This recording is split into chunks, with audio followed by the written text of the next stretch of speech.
सुप्रभात। मेरा नाम विनीता है। मैं केंद्र विद्यालय में योग शिक्षिका के पद पर नियुक्त हूँ।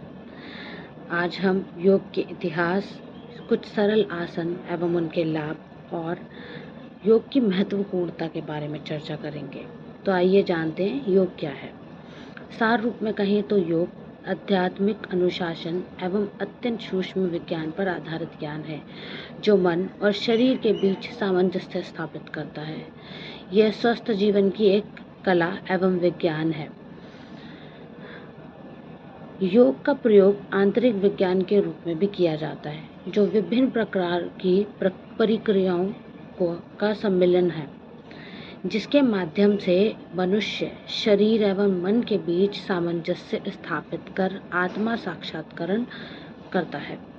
योग अभ्यास का उद्देश्य सभी तीव्र प्रकार के दुखों से अत्यधिक निर्वृत्ति प्राप्त करना है, जिससे प्रत्येक व्यक्ति जीवन में पूर्ण स्वतंत्रता तथा स्वास्थ्य, प्रसन्नता एवं सामंजस्य का अनुभव कर सके। आइए जानते हैं योग इतिहास के बारे में। योग विद्या का उद्भव हजारों वर्ष प्राचीन है। श्रुति परंपरा के अनुसार भगवान शिव योग विद्या के प्रथम आदि गुरु, योगी या आदि योगी हैं। हजार वर्ष पूर्व हिमालय में कांति सरोवर झील के किनारे आदि योगी ने योग का गूढ़ ज्ञान पौराणिक सप्त ऋषियों को दिया था। इन सप्त ऋषियों ने इस अत्यंत महत्वपूर्ण योग विद्या को एशिया, मध्य पूर्व, उत्तरी अफ्रीका, दक्षिण अमेरिका सहित विश्व के अलग अलग भागों में प्रसार किया। आधुनिक विद्वान संपूर्ण पृथ्वी की प्राचीन संस्कृतियों में एक समानता मिलने पर अचंभित हैं। यह एक अत्यंत रोचक तथ्य है। वह भारत भूमि ही है जहाँ पर योग की विद्या पूरी तरह अभिव्यक्त हुई। भारतीय उपमहाद्वीपों में भ्रमण करने वाले सप्तऋषि एवं अगस्त्य मुनि ने इस योग संस्कृति को जीवन के रूप में विश्व के प्रत्येक भाग में प्रसारित किया। योग का व्यापक स्वरूप तथा उसका परिणाम सिंधु एवं सरस्वती नदी घाटी सभ्यताओं में 2700 ईसा पूर्व की अमर संस्कृति का प्रतिफलन माना जाता है। योग ने मानवता के मूर्त और आध्यात्मिक दोनों रूपों को महत्वपूर्ण बनाकर स्वयं को सिद्ध किया है। सिंधु घाटी सभ्यता में योग साधना करती अनेक आकृतियों के साथ प्राप्त ढेरों मोहरे और जीवाश्म अवशेष इस बात के प्रमाण हैं कि प्राचीन भारत में योग का अस्तित्व था। सरस्वती घाटी सभ्यता में प्राप्त देवी एवं देवताओं की मूर्तियां एवं मोहरे तंत्र योग का संकेत करती हैं। वैदिक एवं उपनिषद परंपरा, शैव, वैष्णव तथा तांत्रिक परंपरा, भारतीय दर्शन, रामायण एवं भगवत गीता समेत महाभारत जैसे महाकाव्य, बौद्ध एवं जैन परंपरा के साथ साथ विश्व की लोक विरासत में भी योग मिलता है। योग का अभ्यास पूरे वैदिक काल में किया जाता था। महर्षि पतंजलि ने उस समय के प्रचलित प्राचीन योग अभ्यासों को व्यवस्थित व वर्गीकृत किया और उनके निहितार्थ और इससे संबंधित ज्ञान को पातंजलि योग सूत्र नामक ग्रंथ में क्रमबद्ध तरीके से व्यवस्थित किया। पतंजलि के बाद भी अनेक ऋषियों एवं योग आचार्यों ने योग अभ्यासों और यौगिक साहित्य के माध्यम से इस क्षेत्र के संरक्षण और विकास में महत्वपूर्ण योगदान किया। प्रतिष्ठित योग आचार्यों की शिक्षाओं के माध्यम से योग प्राचीन काल से लेकर आज संपूर्ण विश्व में प्रसारित हुआ। आज सभी का योग अभ्यास से व्याधियों की रोकथाम, अच्छी देखभाल एवं स्वास्थ्य लाभ मिलने का दृढ़ विश्वास है। संपूर्ण विश्व में लाखों लोग योग अभ्यासों से लाभान्वित हो रहे हैं। योग दिन प्रतिदिन विकसित और समृद्ध होता जा रहा है। आज के समय में योगिक अभ्यास अधिक महत्वपूर्ण होता जा रहा है। अब चर्चा करते हैं वर्तमान में योग एवं अंतर्राष्ट्रीय योग महोत्सव के बारे में, अंतर्राष्ट्रीय योग दिवस के बारे में। 27 सितंबर 2014 को संयुक्त राष्ट्र महासभा के 59वें सत्र को संबोधित करते हुए भारत के माननीय प्रधानमंत्री जी श्री नरेंद्र मोदी ने विश्व समुदाय में अंतर्राष्ट्रीय योग दिवस मनाने का आह्वान किया। श्री मोदी जी ने कहा, योग प्राचीन भारतीय परंपरा एवं संस्कृति की अमूल्य देन है। योग अभ्यास शरीर एवं मन, विचार एवं कर्म, आत्मसंयम, एक पूर्णता के एकात्मकता तथा मानव एवं प्रकृति के बीच सामंजस्य स्थापित करता है। यह स्वास्थ्य एवं कल्याण का पूर्णतावादी दृष्टिकोण है।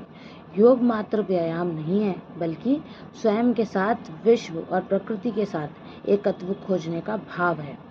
योग हमारी जीवन शैली में परिवर्तन लाकर हमारे अंदर जागरूकता उत्पन्न करता है तथा प्राकृतिक परिवर्तनों से शरीर में होने वाले बदलावों को सहन करने में सहायक हो सकता है।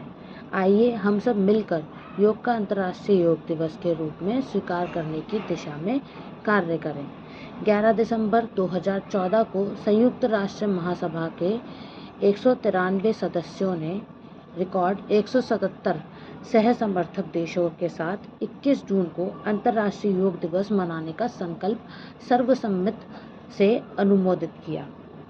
अपने संकल्प में संयुक्त राष्ट्र महासभा ने स्वीकार किया कि योग स्वास्थ्य एवं कल्याण के लिए पूर्णतावादी दृष्टिकोण प्रदान करता है। योग विश्व की जनसंख्या के स्वास्थ्य के लिए तथा उनके लाभ के लिए विस्तृत रूप में कार्य करेगा। योग जीवन के सभी पहलुओं में सामंजस्य बैठाता है और इसीलिए बीमारी रोकथाम, स्वास्थ्य संवर्धन और जीवन शैली संबंधित कई विकारों के प्रबंधन के लिए जाना जाता है। आइए अब चर्चा करते हैं योग की महत्वपूर्णता के बारे में। शरीर, मन और आत्मा को नियंत्रण करने में योग मदद करता है। शरीर और मन को शांत करने के लिए यह शारीरिक और मानसिक अनुशासन का एक संतुलन बनाता है। यह तनाव और चिंता का प्रबंधन करने में भी सहायक करता है। योग आसन शक्ति, शरीर में लचीलेपन और आत्मविश्वास विकसित करने के लिए जाना जाता है। योग सत्र में मुख्य रूप से व्यायाम, ध्यान और योगासन शामिल होते हैं। योग आपके दिल को स्वस्थ बनाने में मदद करता है। यह आपके शरीर और नसों में रक्त का प्रवाह को बढ़ाकर अधिक कुशलता से काम करता है। योग एक चमत्कार है और अगर इसे किया जाए तो यह आपके पूरे जीवन का मार्गदर्शन करेगा। इसके अतिरिक्त योग करने से हमें शारीरिक तथा मानसिक लाभ मिलता है और योग मांसपेशियों को पुष्टता प्रदान करते हैं। योग करने से हमारा शरीर स्वस्थ, निरोग और बलवान बनता है और योगाभ्यास करने से कई रोगों से लड़ने की शक्ति भी मिलती है। योग मधुमेह की बीमारी का इलाज करने में सहायक है। योग करने से ब्लड का शुगर लेवल कम रहता है और डायबिटीज़ के मरीजों के लिए फ़ायदेमंद है। कई योगासन शारीरिक बीमारियों का दर्द को कम करने के लिए किए जाते हैं। कई योगासन करने से हमें दवाइयों की कम ज़रूरत पड़ती है और योग से हमारी दर्द सहने की क्षमता भी बढ़ जाती है। योग करने से बीमारियों से लड़ने की प्रतिरोधक क्षमता बेहतर होती है और आप स्वस्थ रहते हैं।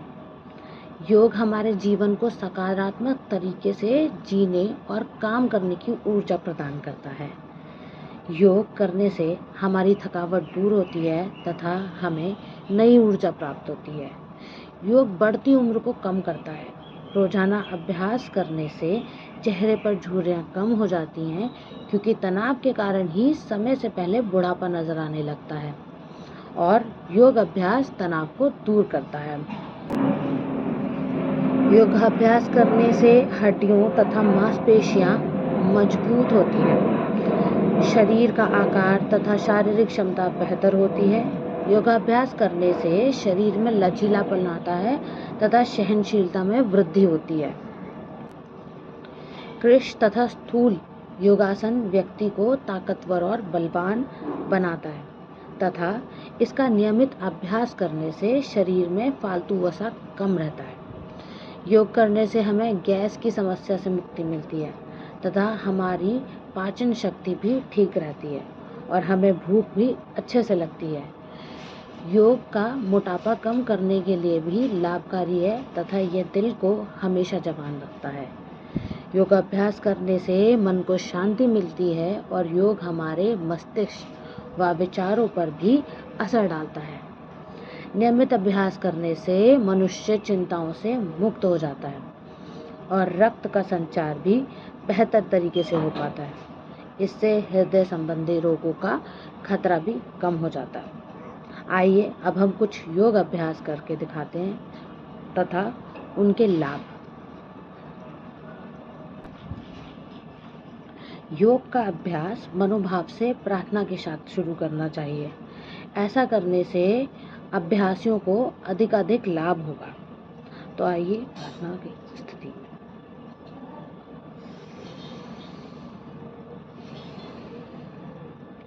ओंकारं बिंदु संयुक्तं नित्यं ध्यायन्ति योगिनः कामदं मोक्षदं चैव ओंकाराय नमो नमः।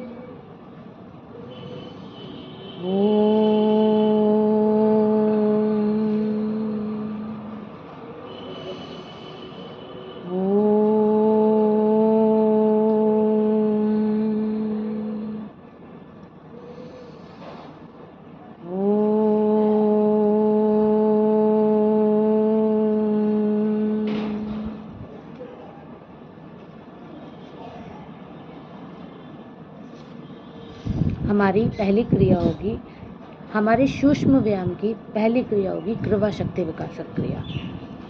ग्रीवा शक्ति विकासक क्रिया के लिए सभी योग का आरंभ और अपने दिनचर्या का आरंभ हम प्रार्थना अवस्था से करते हैं। अपने इष्ट देव को याद करते हुए प्रार्थना करके हम अपने दिन की शुरुआत करते हैं। प्रार्थना अवस्था में आने के लिए हाथों को जोड़ें, अपने हथेलियों को स्पर्श करें, अपनी कोहनियों से अपने वक्षस्थल को दबाने की कोशिश करें और अपना ध्यान एकाग्रता में लाएं। अपने इष्ट देव को याद करते हुए प्रार्थना शुरू करें। ओंकारं बिंदु संयुक्तं नित्यं ध्यायन्ति योगिनः कामदं मोक्षदं चैव ओंकाराय नमो नमः।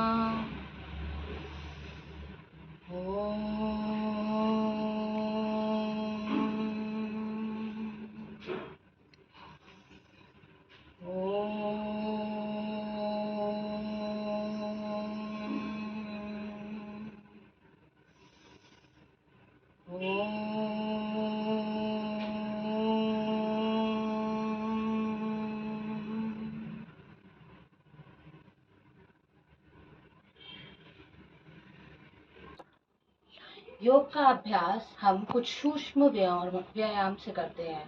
हमारा पहला सूक्ष्म व्यायाम है ग्रीवा शक्ति विकासक क्रिया, जिसकी 4 क्रियाएं हैं।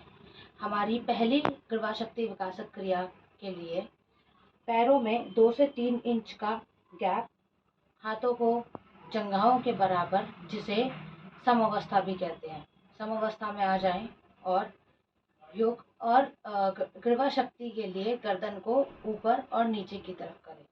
गर्दन को ऊपर ले जाते हुए पूर्ण रूप से सांस भरें और गर्दन नीचे लाते हुए अपनी चिन्ह को अपने कंठकूप से लगाने की कोशिश करें। अपनी ठुड्डी कंठकूप से पूर्णतः लगाने की कोशिश करें। यह एक पहला चरण है। इसी प्रकार हम 3 चरण करेंगे। देखें,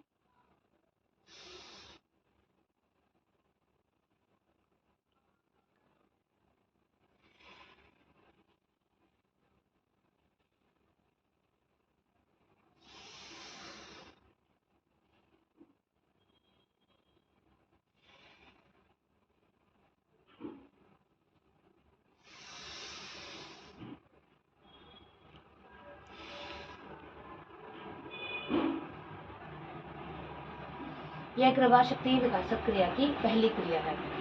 ग्रीवा शक्ति विकासक क्रिया की दूसरी क्रिया है गर्दन को दाईं ओर से बाईं ओर घुमाना। गर्दन को दाईं ओर ले जाते हुए पूर्ण रूप से सांस भरें और गर्दन को सामने लाते हुए श्वास छोड़ें।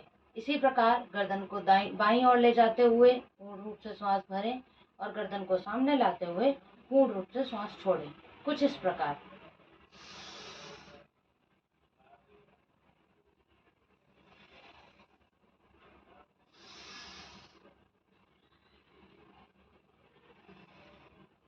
अपनी ठुड्डी को कंधे से लगाने की कोशिश करें। यह एक पहला पूर्ण चक्र है।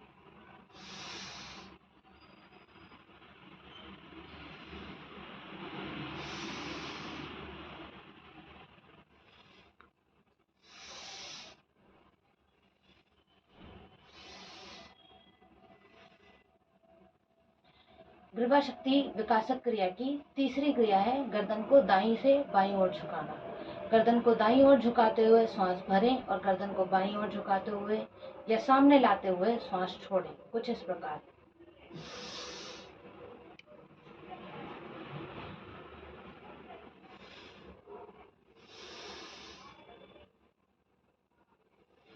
यह एक चक्र है। इसी प्रकार 2 और चक्र करेंगे।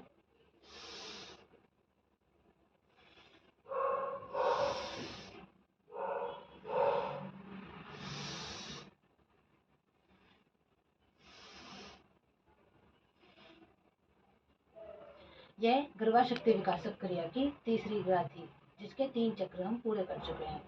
ग्रीवा शक्ति विकासक क्रिया की चौथी क्रिया है गर्दन को पूर्ण रूप से घुमाना।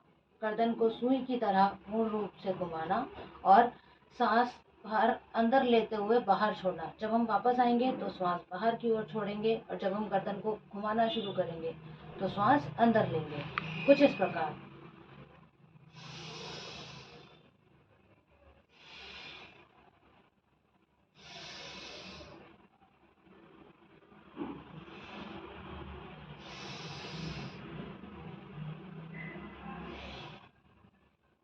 इस चक्र को पूरा करने के लिए हमें गर्दन को विपरीत ओर भी घुमाना चाहिए।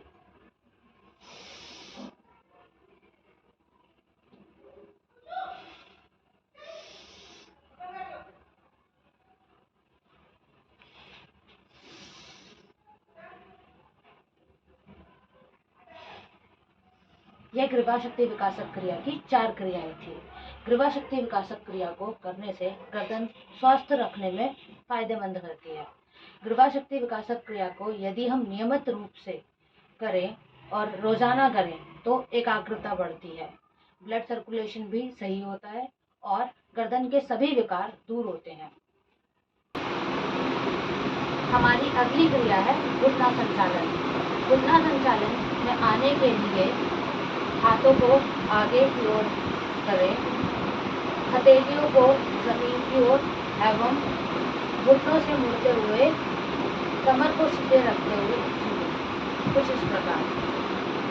अपने कंधे, गर्दन और कमर को सीधा रखें और इसी अवस्था में बने रहें। यहीं पे 4 से 5 श्वास लें और वापस आ जाएं। इसी अवस्था को, इसी क्रिया को 2 बार और दोहराएं। 5-5 की गिनती पर अपनी श्वासों को श्वास करें।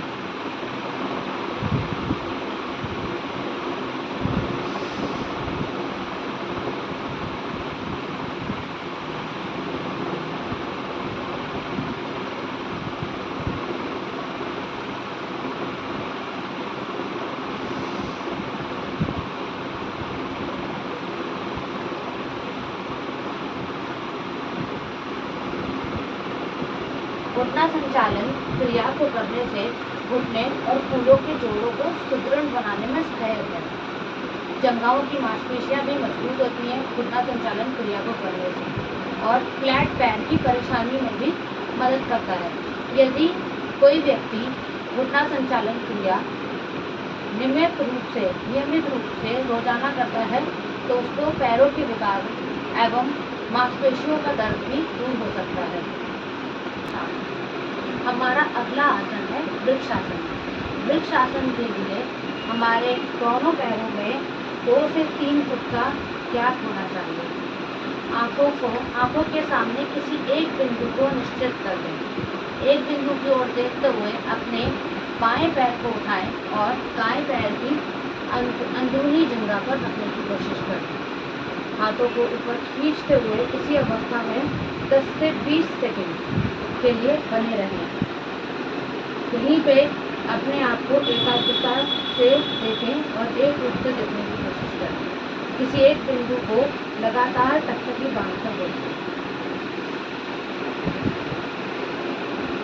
धीरे धीरे वापस आ जाए।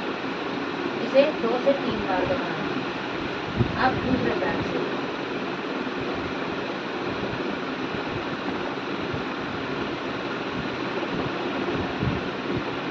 अपने पैर की एड़ी को मूलाधार चक्र से लगाने की कोशिश करें। बिंदु बनाते हुए हाथ को ऊपर की ओर खींचें और सामने देखते हैं।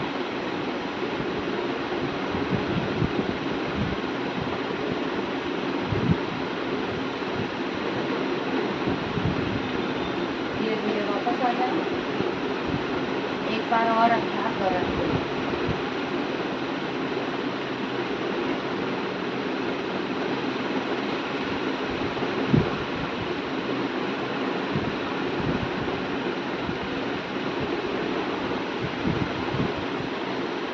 यहीं पर श्वास करेंगे।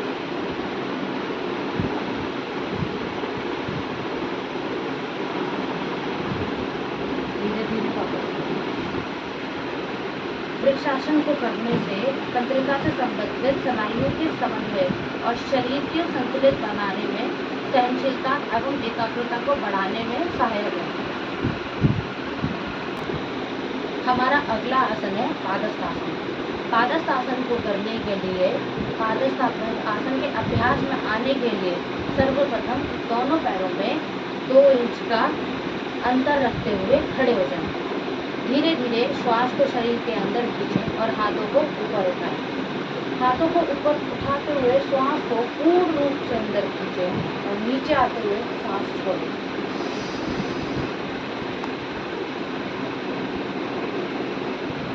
अपनी कमर से तब तक घुरे जब तक आपकी हथेलियां जमीन पर ना आ जाए।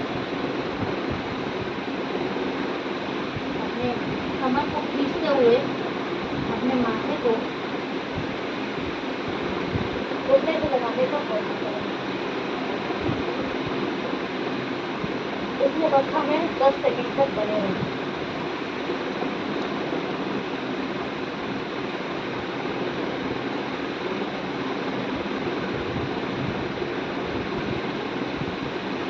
समावस्था में आरंभ।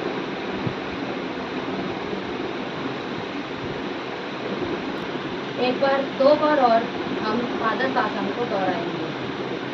जितना हो सके बलपूर्वक उतना नीचे जाएं और अपनी सांसों को वहीं रोकने की कोशिश करें। अपने माथे को अपने घुटनों से लगाकर अपनी सांसों को रोकने का प्रयत्न करें।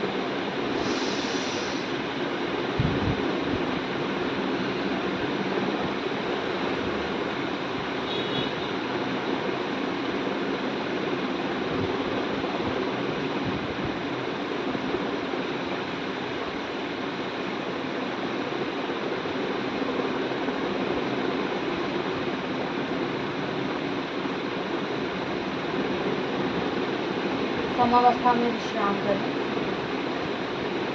एक बार और पादस्थासन का प्रयास करेंगे।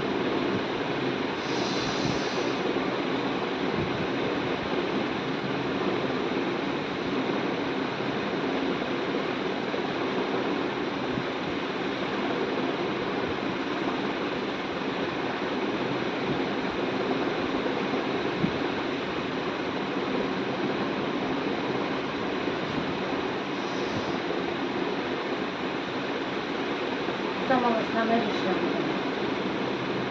पादस्थासन को करने के लाभ हैं।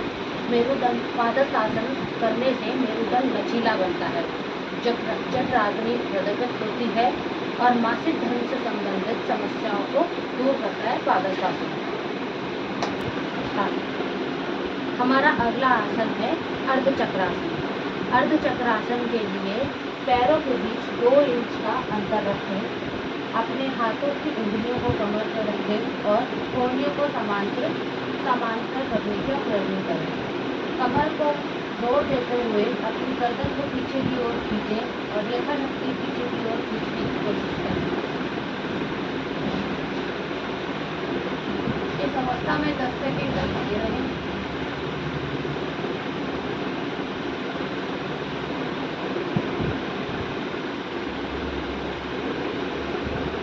वापस आ जाएं और सांस पर सांस करें। इस अवस्था को हम 3 बार और करने का प्रयत्न करेंगे। अपना यथासंभव पीछे लाने का प्रयत्न करें। उसी अवस्था में रुके रहकर श्वास प्रश्वास करें और वापस आते समय श्वास छोड़ दें। एक बार फिर से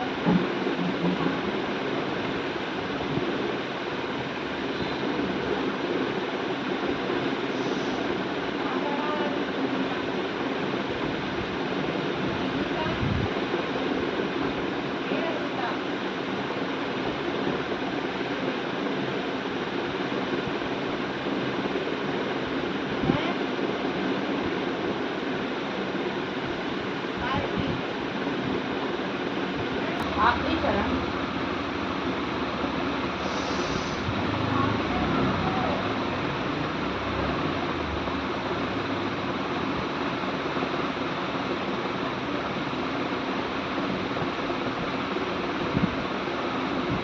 चक्कर आने की स्थिति में वापस आ जाएं।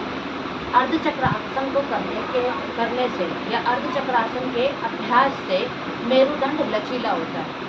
मेरुदंड संबंधित नाड़ियां तथा मांसपेशियां मजबूत बनती हैं और अर्धचक्रासन को करने से सर्वाइकल स्पॉन्डिलाइसिस के लिए भी यह आसन लाभकारी रहता है।